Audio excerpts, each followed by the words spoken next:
دعوني أنائي حبيبي ولا تحزنوني فعزني حرام ولا تحزنوني فعزني حرام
ij'al ya maulana ma qara'nahu wa kabarnahu wa halalnahu jiyadatam bi syarafin nabil mustafa sayyidina wa nabiyina Muhammadin sallallahu alaihi wasallam, khususan li Haji Syarwani bin Haji Yusuf wa Hajjah Amnah binti Haji Kuntil wa Haji Hudari bin Haji Japri wa Hajjah Jamaria binti Haji Japri wa Haji Yusuf bin Haji Arif wa Haji Bahriyah binti Suntat wa Haji Kuntil bin Hasan wa Hajjah Mastora binti Barsid wa Haji Jakpar bin Haji Yusuf wa Hajjah Lia binti Jubair wa Hajjah Istiqna binti Haji Mastur wa Haji Basri bin Haji Juhuran wa Nadar Syah bin Dauk wa Darmi binti Ahmad wa Rian binti Syamsuddin wa Muhammad bin Nadra Syah Syukra wa Nafsiyah binti Garang wa Ahmad Mustafa wa Hamidan bin Darlan wa Rabiatul Adawiyah binti Ismail wa Rahmanirrahim maliki yaumiddin iyyaka na'budu wa iyyaka nasta'in shiratal mustaqim shiratal ladzina an'amta 'alaihim ghairil maghdubi 'alaihim waladdallin amin. Assalamualaikum warahmatullahi wabarakatuh.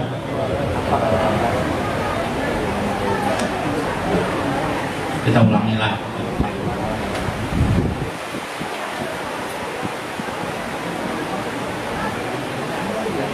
Assalamualaikum warahmatullahi wabarakatuh. Bismillahirrahmanirrahim. Bismillahil malikil qudusi salam. Bismillahil azizil hakim. Wassalatu wassalam ala sayyidina wa nabiyyina Muhammad wa ala alihi wa sahbihi ajmain. Fa inna insyaallah nadraju li kitabi Syekh Ibnu Athaillah As-Sakandari Al-Hikam wa nafa'na bihi wa ulumihi bidarain amin ya rabbal alamin. Mudah-mudahan melewati saluran Syekh Ibnu Athaillah keberkahan, rahmat dan kasih sayang Allah selalu tercurah kepada kita, keluarga kita, ibu bapak kita, anak-anak kita dan kehidupan kita sepanjang hidup ini ada. Amin ya rabbal alamin. Faqala al-mu'allif rahimahullah, berkata Syekh Ibnu Athaillah, kafal amilin jaja amma huwa fatihuhu ala qulubihim fi ta'atihi wa ma huwa mawriduhu alaihim min wujudi mu'anisatihi. Kafal amilin, cukuplah bagi orang-orang yang beramal. Nah, tadi di awal dalam kitab Fathur Rabbani tadi kita bicara tentang ikhlas, tentang ikhlas. Ikhlas itu apa? Imam Qusairi menjelaskan. Sekarang Syekh Ibnu Athaillah lagi menjelaskan kafal amilin, cukuplah bagi orang-orang beramal itu jazaan, ada balasan. Siapa yang membalas? Allah Subhanahu wa taala. Balasannya berupa apa? Ma huwa fatihuhu ala qulubihim fi ta'atihi, yaitu dibenamkannya hati seorang hamba, terbuka hatinya untuk taat kepada Allah Subhanahu wa taala. Jadi kalau minggu kemarin saya mengisahkan balasan Allah kepada orang-orang yang taat ialah ridho Allah untuk selalu bertetap beribadah kepada Allah. Berarti orang itu kalau sudah kawa istiqomah beribadah kepada Allah, berarti orang itu sudah mendapat ridho Allah. Itu menurut Syekh Ibnu Athaillah. Di mana buktinya ridho Allah itu? Buktinya ridho Allah itulah engkau tetap taat kepada Allah. Bagian yang kedua ini Syekh mengingatkan lagi, jaza'am ma huwa fatihuhu ala qulubihim fi ta'atihi. Cukuplah bagi orang yang beramal amal soleh itu ada satu balasan. Balasannya apa? Bahwa fatihuhu fi qulubihim bi taati, terbukanya hatinya untuk taat kepada Allah. Jadi orang yang terbuka aja ingin taat kepada Allah itu sudah merupakan langsung balasan. Lebih dulu dibalas oleh Allah sebelum dia taat. Jadi kalau minggu kemarin saya mengatakan masih kalau sudah taat itu buktinya balasan. Sekarang mau taat saja itu sudah merupakan balasan Allah pada diri seseorang. Makanya kita jangan melihat siapapun juga di sini. Misalnya di antara kita nih ada Paloy, Paloy ini ada di sini apa nih misalnya nih kan. Tenang-tenang saja.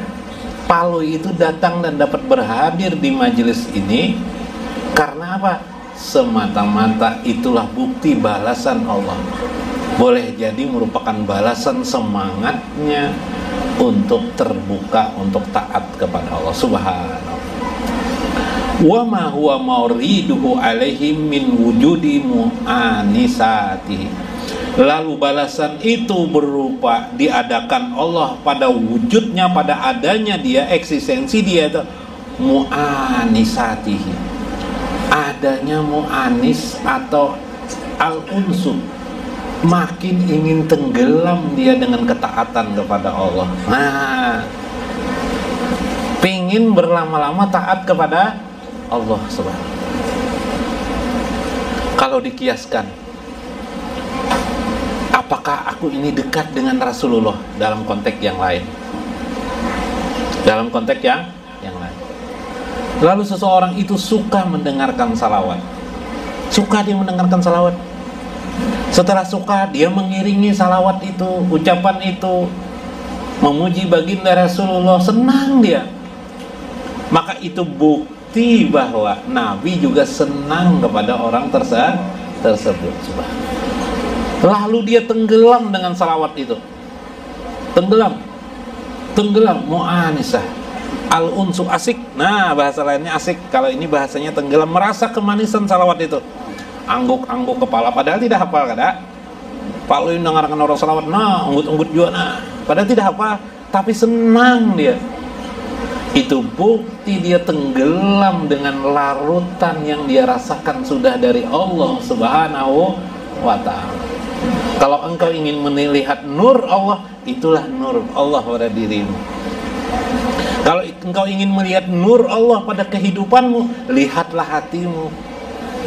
Apakah engkau terbuka ingin terus beribadah? Lalu engkau membenamkan dirimu dengan ibadah demi ibadah kepada Allah Subhanahu wa ta'ala. Itulah buktinya nur sudah tercampak di hati orang mukmin.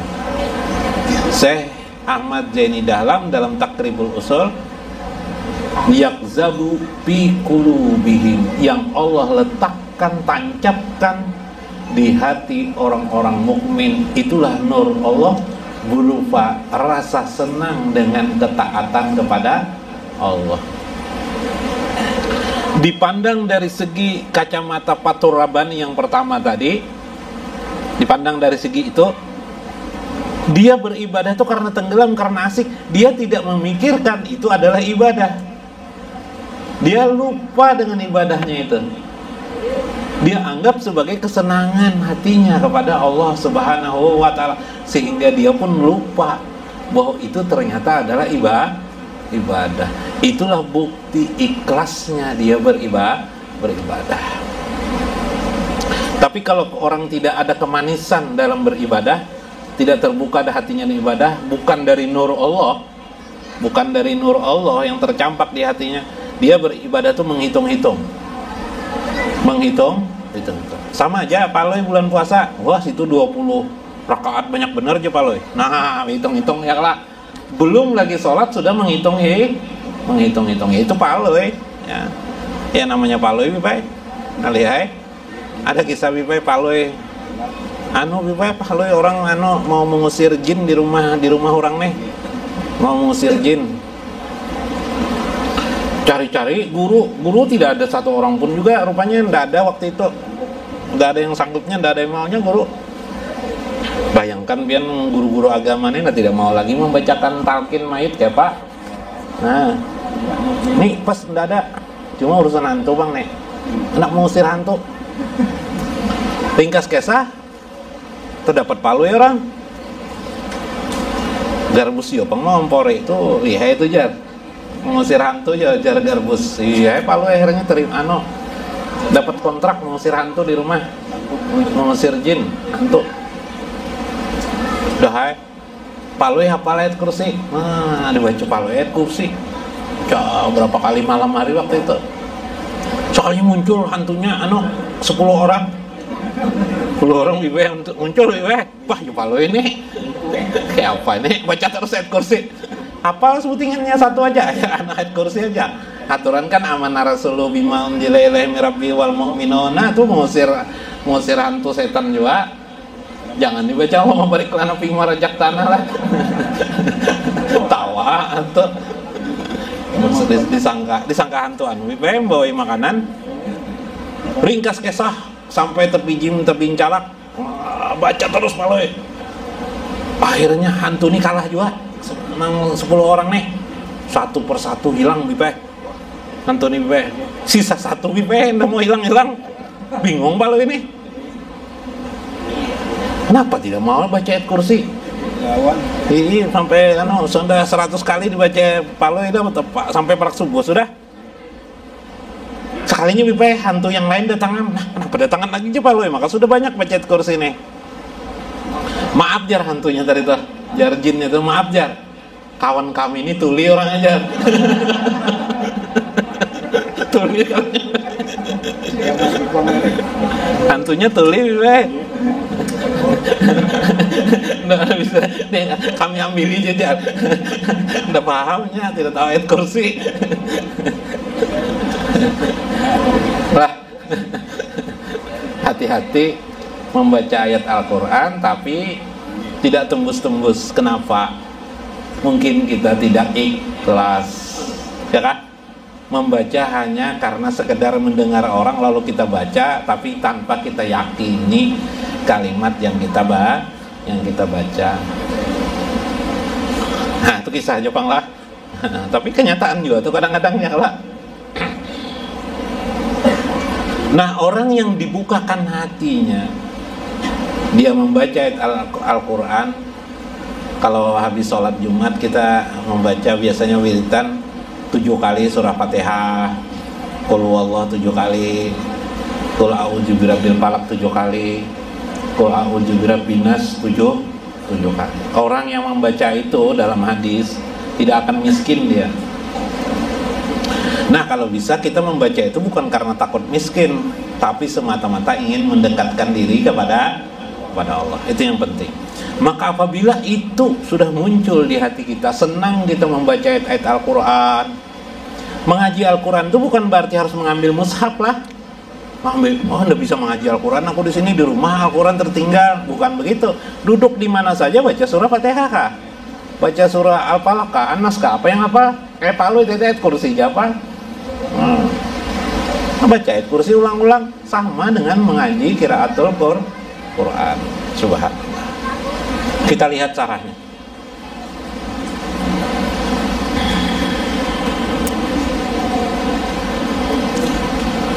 Ai piha kapal amilina jaja amma huwa fatihuhu ala qulubihim bi ta'atihi ai piha li ta'atihi minal mawahibil ilahiyah. Karena sesungguhnya ketika engkau terbuka hatimu ingin taat kepada Allah, apalagi sudah taat, semata-mata mauhib dari Allah, anugerah pemberian dari Allah. Wal ilham, dan itu merupakan petunjuk ilham dari Allah Subhanahu wa ta'ala. Itu yang tidak mungkin didapat secara materi. Dibayar dengan materi apa saja tidak dapat, karena ini soal kesadaran. Ilham itu soal pemberian Allah yang wujudnya nanti kesadaran kita untuk beramal amal soleh. Al-ilhamati diniyah, itulah yang disebut dengan ilham keagamaan. Wahalawati tamaluki baina yadai mulkil malik, itu juga merupakan halawah kemanisan, tamaluk, yaitu kegembiraan, tamluk kegembiraan, kesenangan, kemanisan yang dirasakan seseorang berhadapan dengan Tuhan yang Maha Raja di Raja.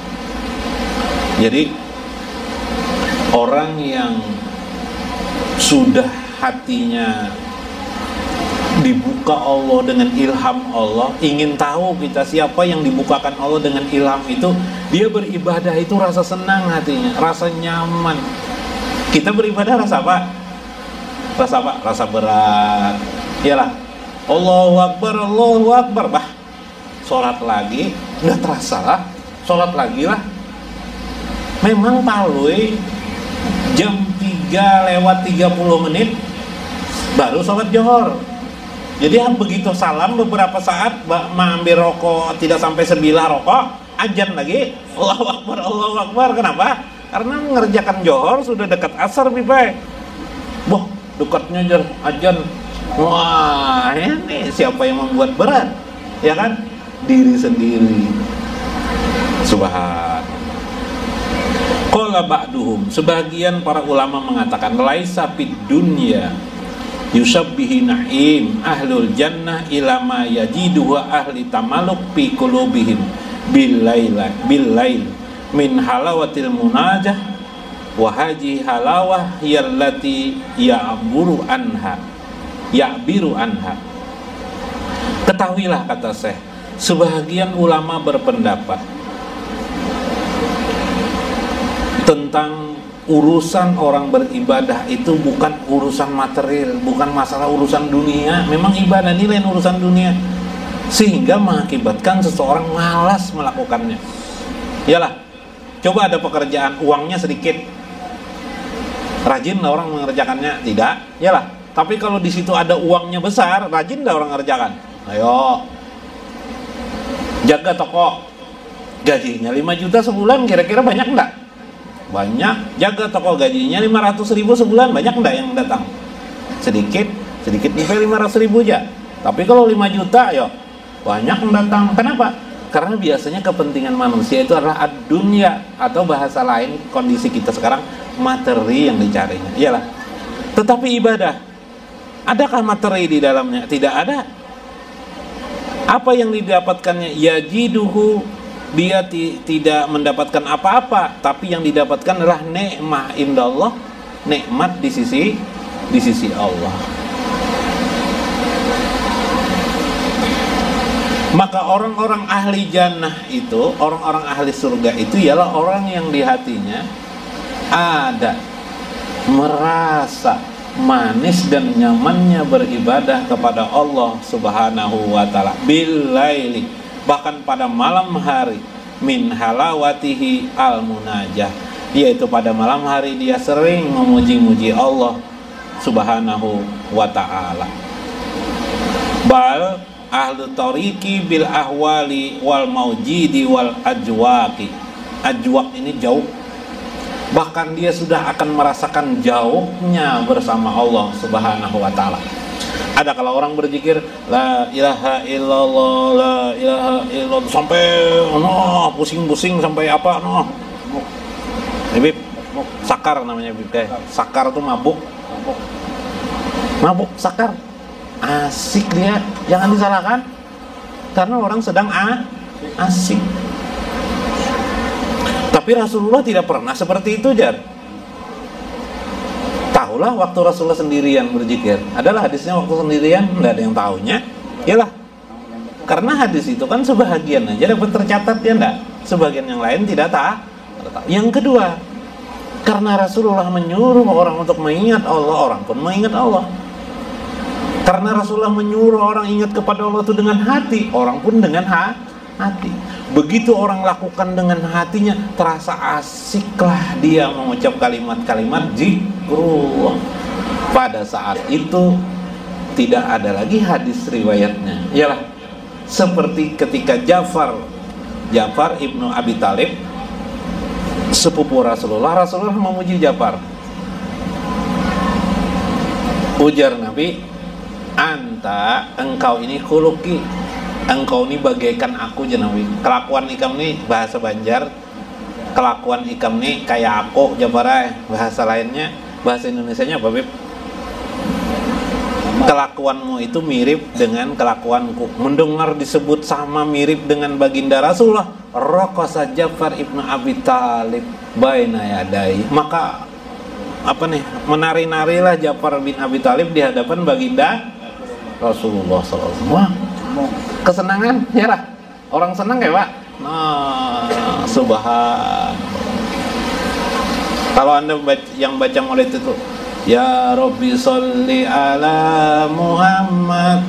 Oh, embut-embut Anda ayo, orang senang gimana? Gembira dengan kehadiran baginda Rasulullah SAW. Salawat ternyata bukan sekadar ucapan, tapi ada jiwa hati gembira dengan keberadaan Rasulullah di alam semesta ini. Subhanallah. Nah, ini penting kita memahami bagaimana mendasari, memahami bagaimana hubungan kita dengan Allah Subhanahu wa Ta'ala. Ada tanda, ada sima bainahum, ada tanda-tanda di antara kehidupan kita itu. Apakah kita termasuk orang yang dekat kepada Allah, orang yang dekat kepada Rasulullah atau tidak? Nah, ini penting. Ini wallahul muwaffiq ila aqwamit thoriq. Assalamualaikum warahmatullahi wabarakatuh. Waalaikumsalam.